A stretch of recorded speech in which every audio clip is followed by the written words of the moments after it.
नमस्कार,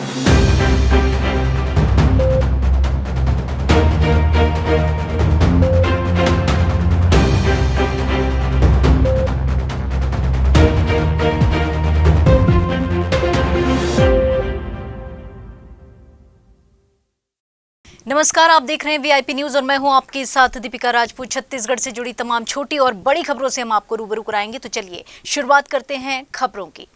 छत्तीसगढ़ के स्वास्थ्य मंत्री टीएस सिंहदेव ने केंद्रीय स्वास्थ्य मंत्री मनसुख मंडाविया को पत्र लिखा है और उस पत्र में ये कहा है कि यूक्रेन से वापस आए मेडिकल छात्र छात्राओं की पढ़ाई पूरी कराने के लिए शीघ्र नीतिगत निर्णय लिया जाए।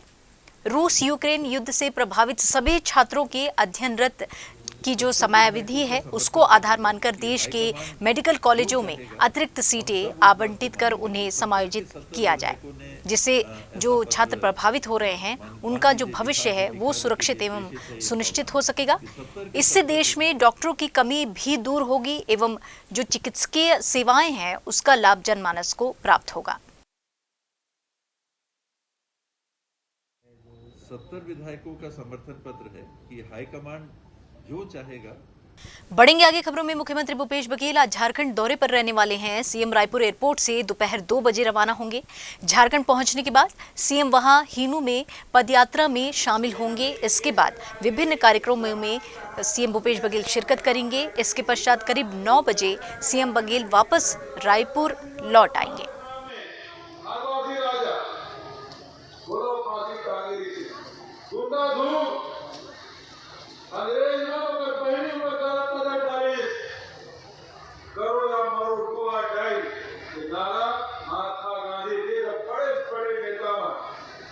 कि भारतीय जनता पार्टी किसको अध्यक्ष बनाते हैं नहीं बनाते हैं उनका काम है।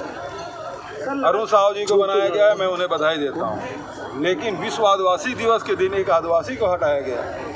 दूसरे किसी दिन और कर लेते हैं, लेकिन आदिवासी दिवस के दिन ही, विश्व आदिवासी दिवस के दिन उसको पद मुक्त किया गया है। जो कि नीतीश कुमार के बारे में आपने पूछा, अब एनडीए में गड़बड़ी तो चल रही है। पहले महाराष्ट्र में हुआ, फिर उसके बाद अब बिहार में हुआ है, तो अब एनडीए के जाने के दिन अब नज़दीक आते जा रहे हैं। और इधर छत्तीसगढ़ में लोगों को भारी बारिश ने एक बार फिर से परेशान कर दिया है। मौसम विभाग ने बताया है कि राजधानी में बीते 24 घंटे में 10 सेंटीमीटर बारिश हुई है। इसी के साथ ऐसे कई क्षेत्र हैं जो पानी के तेज बहाव में डूब गए हैं। कई जगहों पर बाढ़ की स्थिति जो है वो पैदा हो गई है। कई इलाके भारी बारिश के चलते जलमग्न हो चुके हैं। मौसम विभाग ने आगामी 24 घंटे में भारी वर्षा की चेतावनी दी है। मौसम विभाग ने इसके लिए एक अलर्ट भी जारी कर दिया है और साथ ही रायपुर, दुर्ग, कबीरधाम, बलौदाबाजार, जांजगीर, बेमेतरा और उसके आसपास के जिलों के लिए येलो अलर्ट जारी कर दिया है।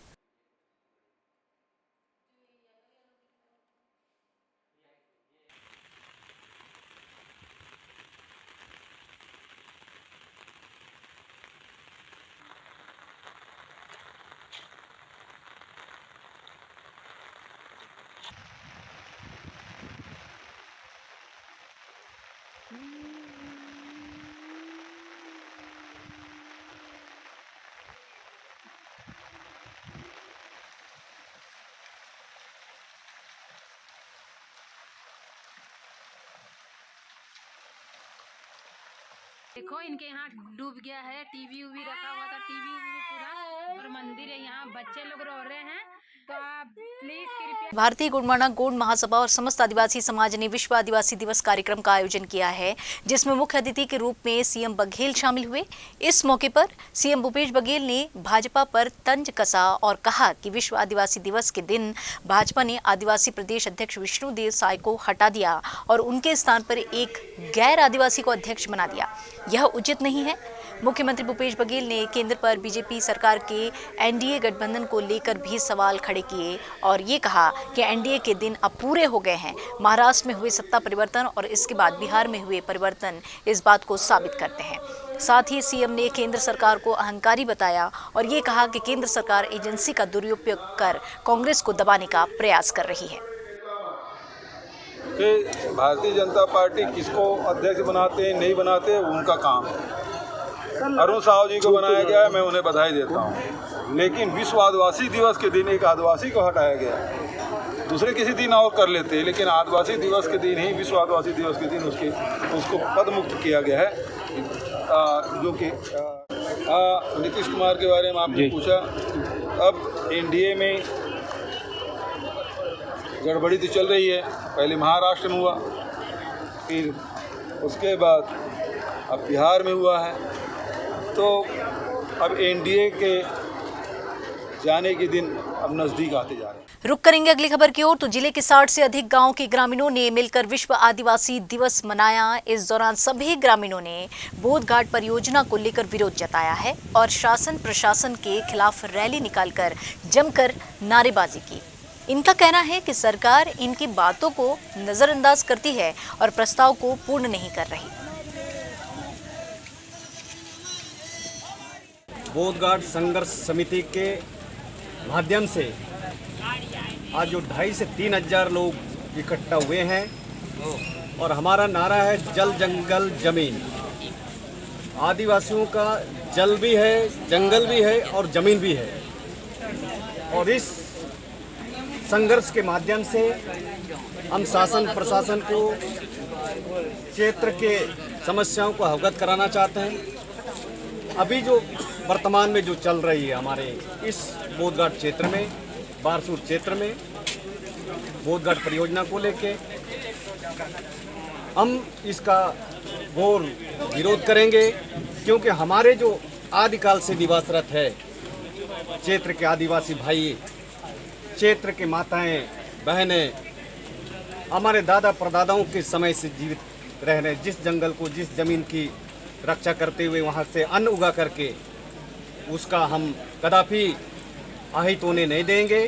इस संघर्ष के माध्यम से इस जगह से लेके सदन तक की लड़ाई लड़ने में हम सब एकजुट होकर लड़ेंगे और इसी आशाओं के साथ पुनः क्षेत्र से आए समस्त हमारे क्षेत्र के आदिवासी माताएं बहनें भाइयों को विश्व आदिवासी दिवस की ढेर सारी हार्दिक शुभकामनाएं, ढेर सारी बधाई। इतने ढेर बरसात और इतनी घनघोर बरसात के बीच में छत्ता ओढ़ के आए हमारे बीच में इस संघर्ष को कंधे से कंधा मिला के सहयोग करने के लिए मैं भी इन तमाम भाइयों को, माताओं को मैं अपने ओर से पुनः कोटि कोटि बधाई देता हूँ। कोटि कोटि धन्यवाद अर्पित करते हुए मैं अपने वाणी को यहीं विराम देता हूँ और हम जल जंगल जमीन की रक्षा के लिए सदैव तत्पर रहेंगे। सदन से लेके चाहे केंद्र तक की लड़ाई लड़ने में क्यों ना हमें सामने आना पड़े। पूरे देश में, पूरे विश्व में आज का दिन आदिवासियों का विश्व आदिवासी दिवस मनाने का दिन है। और बोधघाट समिति की जो बात है वहाँ तो सीधी सीधी बात होती है, सरकार भी आम जनता बनाती है और सरकार चलाने में भी आम जनता है। उसमें बैठा ये लोग बाद में भले ही वो अलग बोलते होंगे, लेकिन जो बात ग्रामीण लेवल पे उठनी चाहिए उसकी मान्यता होनी चाहिए। उसके नीचे ना लोकसभा ना विधानसभा, और सबसे बड़ा ग्राम सभा की ताकत को, ग्राम सभा की मान्यता तो ग्राम सभा की प्रस्ताव को प्रशासन को मानना चाहिए और उसकी जो समितियां जो मांग कर रही है उसको पूरा करना चाहिए। और आज क्योंकि पूर्वजों से हमारी जो क्षेत्र के लोग जल जंगल जमीन तीन ही चीज़ों को पूजा भी करते हैं, उससे सेवन करते हैं, उसी से उनका जीवन यापन भी चलता है। तो उसके लिए लड़ाई संघर्ष करेंगे ही। और क्योंकि अगर उसके बाद जल जंगल जमीन जहाँ पे हमारे लोगों का नहीं है उस दिन हमारे आदिवासी का अस्तित्व खत्म हो गया, क्योंकि हर लोग नौकरी नहीं कर सकते। इसलिए आज उस संघर्ष को कायम रखने के लिए, एक आदिवासी का कायम रखने के लिए, आज उस संगठन को मजबूत करने के लिए आज विभिन्न पंचायत इलाकों से सभी ग्रामीण यहाँ उपस्थित हुए और हमेशा संघर्ष करते रहे। हम लोग और भी क्षेत्र के लोग हम साथ देंगे। बस मैं अपनी वाणी को और इधर दुर्ग जिले में भगवान का नाम लेना एक युवक को महंगा पड़ गया। जी हां, जैसे किसी अज्ञात व्यक्ति ने रॉड से हमला कर घायल भी कर दिया, जिसके बाद पीड़ित युवक ने थाने में मामला दर्ज कराया है। बताया गया है कि पीड़ित युवक सुखदेव प्रगति नगर कैंप में मेंटेनेंस ऑफिस के पास सुबह सुबह पेपर बांटने गया था। उसी दौरान उस पर एक अज्ञात व्यक्ति ने रॉड से हमला कर दिया। हमलावर यहीं तक नहीं रुका और तलवार दिखाते हुए उसे धमकी भी दे डाली कि अगर दोबारा इस तरह जय जयकार किया भगवान का, ये कहता हुआ नजर आया तो वह उसके 2 टुकड़े कर देगा। जय श्री राम बोलने का नहीं है। एक बार बताया, 1 साल पहले भी बताया था आपको, यहाँ जय श्री राम बोलने का नहीं।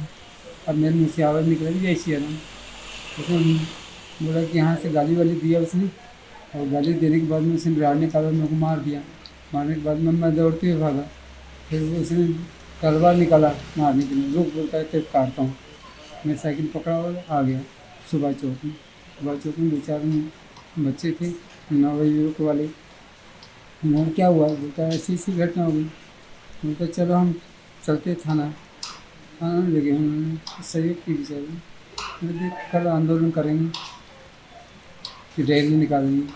जैसे राम कैसे मना करता है, कौन है क्या है, इसके आगे कानून कार्रवाई करेंगे।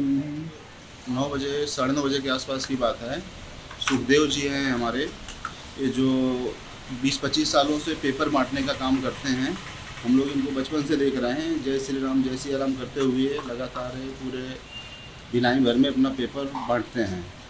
और आज इनके साथ पता चला कि हमारे वार्ड के ही यतीम खाना के पीछे में रहने वाला कोई युवक है जो इनके ऊपर राड से हमला कर दिया है। तो राड से हमला किया तो ये बेचारे भागे अपनी जान बचा के वहाँ से, और सुभाष चौक में गए तो वहाँ कार्यकर्ताओं ने इनके जहाँ चोट लगी थी उनका चूना वूना लगा के कुछ इलाज किए इनका। उसके बाद फिर हमारे पास लेकर आए, जान बचा के भागते हुए। इन्होंने बोले भैया हमारे साथ ऐसा ऐसा हो गया और आपके वार्ड में हुआ है ये। तो मैंने जानकारी लिया कौन है बोल के, तो पता चला कि मदरसा के पीछे में रहने वाला कोई युवक है। फिर हम लोग इनको लेके थाने में गए। थाने में हमने FIR कराने की कोशिश की, लेकिन FIR नहीं लिखे। बोले आप आवेदन दे दीजिए, हम पहले इसकी जांच करेंगे, उसके बाद फिर कार्रवाई करेंगे। तो हमने आवेदन दे दिया है और मुलायजा रिपोर्ट आने के बाद कार्रवाई करने का आश्वासन दिए। बढ़ेंगे आगे खबरों में तो जगदलपुर में 72 घंटों से हो रही झमाझम बारिश से बाढ़ जैसे हालात उत्पन्न हो गए हैं। इसकी वजह से जनजीवन जो है वो पूरी तरह से अस्त व्यस्त हो गया है। बारिश थमने का नाम नहीं ले रही, इसके कारण लोग अपने घरों में कैद होने को मजबूर हो गए हैं। वहीं इस बारिश के कारण कई गाँव का शहर से संपर्क जो है वो टूट गया है।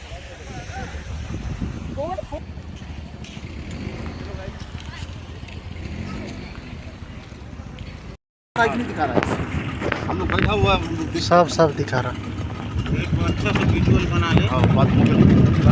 अभी लगातार जो है पिछले 3 दिन से बारिश हो रही है यहाँ पे बस्तर ज़िले में, और इस पर हम लोग लगातार अपनी नज़र बनाए रखे हैं। सभी जगह पे हमारे प्रशासन के लोग, पुलिस के लोग और हमारे जो SDRF की टीम है वो सभी हाई अलर्ट पे है। और ऐसे जगहों का हमने चिन्हांकन किया हुआ है जहाँ पे बाढ़ आने से, अत्यधिक वृष्टि होने से घरों में पानी जाते हैं। तो इन सभी जगहों का चिन्हांकन भी कर लिया गया है। अभी वर्तमान में कुछ सभी जगह का जोड़कर हम शहर के अंदर का देखें तो लगभग 60 ऐसे परिवार हैं जिनको शिफ्टिंग की आवश्यकता है। उसकी प्रक्रिया चल रही है। उनके समस्त रूप से ध्यान रखने के लिए यहाँ जो हमारे राजस्व एवं आपदा प्रबंधन की टीम है वो लगी हुई है। उनका खाना पीना, रहना और बाकी जो साफ सुरक्षा वगैरह की जो व्यवस्था है वो हम लोग लगातार कर रहे हैं।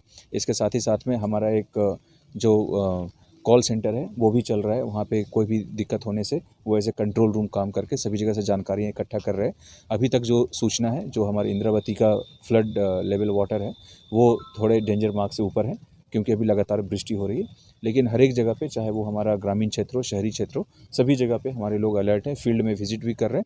और आज उसी के तारतम्य में आज मैं अपने SP साहब के साथ में भी यहाँ पे आया हूँ, ये देखने के लिए कि सभी जगह व्यवस्थाएँ दुरुस्त है या नहीं है। जिले में भी विश्व आदिवासी दिवस कार्यक्रम का आयोजन किया गया है। कार्यक्रम में 17 विशेष पिछड़ी जनजाति समुदाय के लोगों को नौकरी की नियुक्ति पत्र दी गई है और एकलव्य विद्यालय के मेधावी छात्रों को भी सम्मानित किया गया। इसके बाद आदिवासी विकास विभाग द्वारा वनाधिकार पट्टा भी दिया गया है। साथ ही अलग अलग विभाग द्वारा हितग्राहियों को अन्य कई सामग्री प्रदान की गई। 10वीं वन अधिकार कक्षा 12वीं से संपी बिरहोर बोधन। हमारे आदिवासी भाइयों ने, हमारे बुजुर्गों ने जिस प्रकार भारत को स्वतंत्रता के लिए आगे आकर बलिदान दिए हैं, उनको सौहार्दपूर्वक श्रद्धांजलि दी जाती है।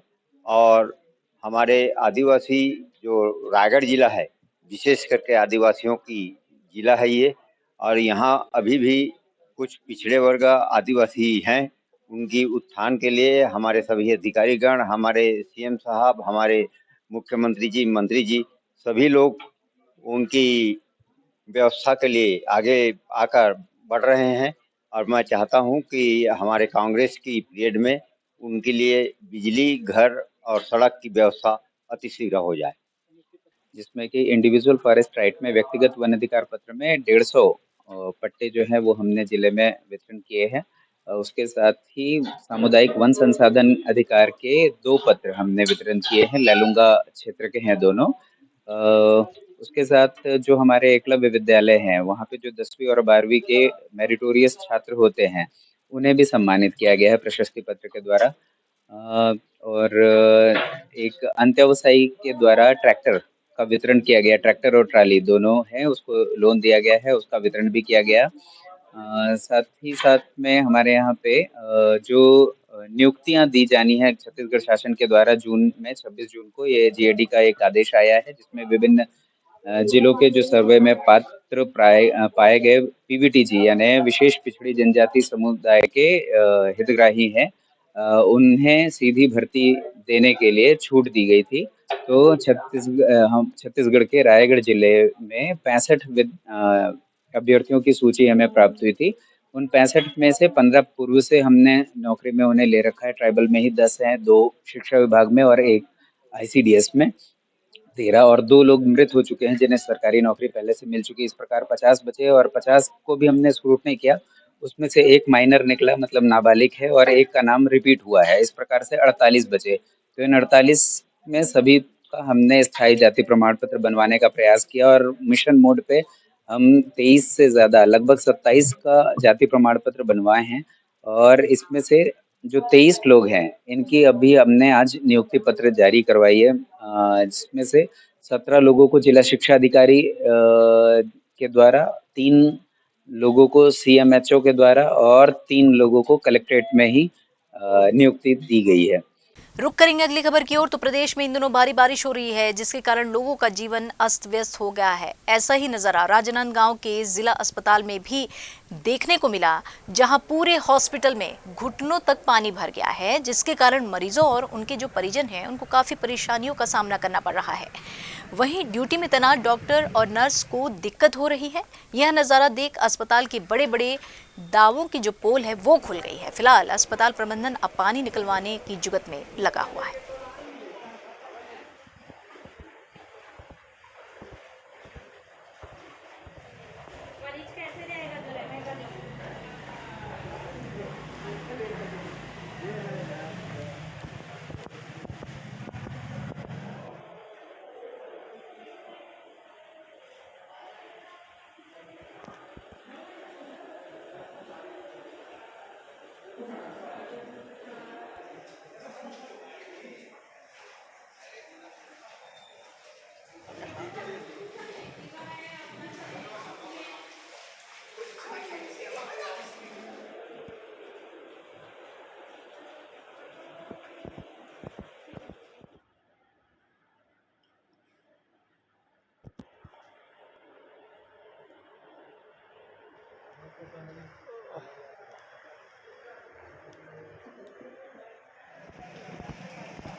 ये सब पानी गिर रहे हैं, उसमें परेशानी हो रही है। हम लोग पेशेंट को इधर से उधर शिफ्ट कर रहे हैं, हमको परेशानी हो रही है।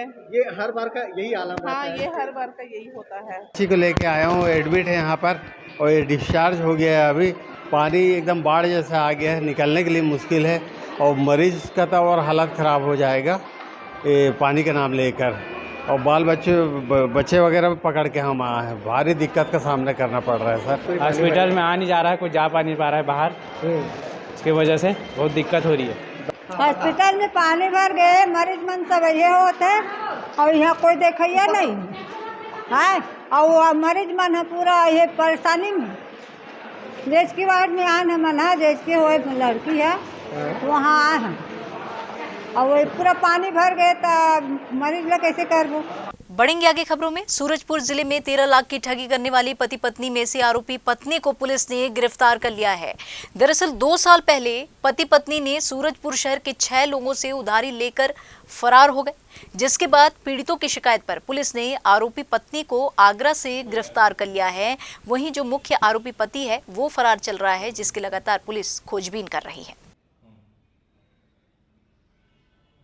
वर्ष 2018 से प्रदीप गोयल और रागिनी गोयल, जो कि दोनों पति पत्नी हैं, सूरजपुर में जेलपारा निवासी प्रदीप अवस्थी को बिजनेस शुरू करने के नाम से 7,90,000 रुपये की ठगी किए थे, जिसमें वर्ष 2020 में थाना सूरजपुर में अपराध पंजीबद्ध किया गया था, जिसमें लगातार आरोपी की पतासाजी की रही थी।